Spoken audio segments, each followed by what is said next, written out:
President Trump is starting to enact his pledge to close the Department of Education. 1,300 employees were laid off this week. Combine that with the recent mass resignations, and the agency only has about half of the staff that it did in January. Liam Knox is a reporter with Inside Higher Ed, and he joins us now. Liam, thanks a lot for joining us. Can you just remind us, for people who don't pay as much attention as you do to the Department of Education, what it does just as a department? Thanks for having me, John. The Education Department historically has a pretty limited purview. Its main role is financial. It oversees the distribution of federal grants, financial aid, and funding for K-12 schools. It also investigates civil rights violation. It oversees the college accreditation system, and it conducts research on education policies. What they don't do is decide things like school curriculum or admission policies at colleges. And a big part of these cuts, you mentioned civil rights. The Civil Rights Division is seeing cuts. What does that mean in practice?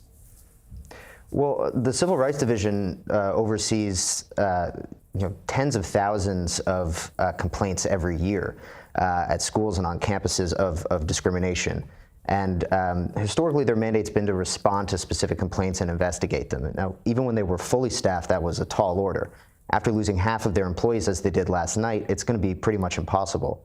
What's interesting about this is that the administration has made it clear that certain OCR responsibilities, like cracking down on schools' DEI initiatives or investigating campus anti-Semitism, are a priority for them. And so the Civil Rights Office will likely be less of a responsive agency investigating student complaints and more in the business of launching investigations based on national media coverage, like the cuts at Columbia University for its student protests and at the University of Maine over their transgender athlete policies. We got about 20 seconds left.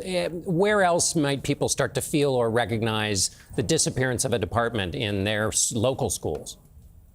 Well, they're already feeling it to some extent, the immediate impacts of these cuts. The Office of Federal Student Aid lost a few hundred employees last night, and many worked on the FAFSA, the federal aid form, ensuring it ran smoothly. Already this evening, families of high school seniors applying for financial aid are experiencing technical errors.